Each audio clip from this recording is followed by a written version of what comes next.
నమస్తే అండి. నేను రత్నపిల్ల. అవని అంతరాలను దాటుకొని తమలో ఉన్న ఆత్మవిశ్వాసాన్నే ఆయుధంగా మార్చుకొని, ఆత్మవిశ్వాసమే ఆలంబనగా, అవరోధాలని అవకాశాలుగా మలుచుకొని, ఆకాశమనే అంతిమ లక్ష్యాన్ని చేరుకుని అద్భుతాలను సృష్టించిన మహిళలు ఎందరో ఉన్నారు. ఇంకా కూడా ఏ స్వతంత్రం లేని కన్నీళ్ల కడలిలో మగ్గుతున్న స్త్రీలు ఎందరో ఉన్నారు.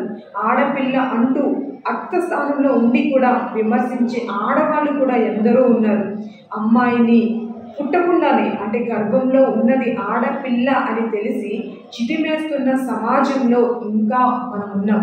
సో ఈరోజు బాలికా దినోత్సవంలో శుభాకాంక్షలు చెప్పుకుంటూ స్టేటస్లు పెట్టుకుంటూ ఉంటే అంత ఈజీ కాదేమో అనిపిస్తుంది. ఎందుకంటే అమ్మాయిని ఆడవాళ్ళని గౌరవించడం. ఎందుకు నేను ఇలా అంటున్నాను అంటే, అంతరిక్షంలోకి ఆడపిల్లలు వెళ్తున్నారు. ఇప్పటికీ కూడా ఆడపిల్ల అంటే ఆట వస్తువే అని మన సమాజం చూపిస్తూనే ఉంది. సూదిలో ఎక్కించే దారం దగ్గర నుంచి మగాడికి వాడే వస్తువులు దాకా ఆడపిల్లని యాడ్లో ఆయుధంగా మలుచుకుంటున్నారు, బిజినెస్ చేసుకుంటున్నారు. సమాజంలో ఆడపిల్ల పుట్టిందంటే కట్నం కోసం డబ్బులు సంపాదించాలి అనే రోజు నుంచి జీవితాంతం తనని కంటికి రెప్పలా కాపాడుకోవాలనే రోజుకి ఈరోజు వచ్చాం. కానీ ఆడపిల్ల పుట్టిందంటే గుండె నిండా ఊపిరి తీసుకుని జీవితాంతం ధైర్యంగా బతికే రోజు ఎప్పుడొస్తుందో.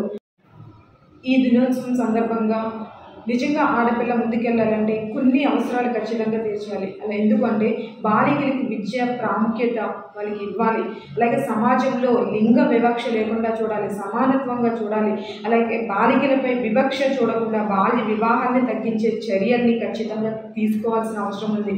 ఎందుకంటే బాలికలకి ఆత్మవిశ్వాసాన్ని ఎప్పుడైతే పెంపొందిస్తామో వాళ్ళ చైతన్యం ఎక్కువ వస్తుంది. సో ఈ సందర్భంగా బాలికల అభివృద్ధి కోసం కృషి చేయాల్సిన అవసరం ప్రతి ఒక్కరి బాధ్యత.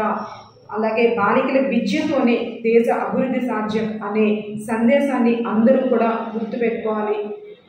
ఈ ప్రభుత్వం కూడా అదే విధంగా ముందుకు వెళ్ళేలా అడుగులు వేయాలి అని మరొకసారి బాలికా దినోత్సవ శుభాకాంక్షలు.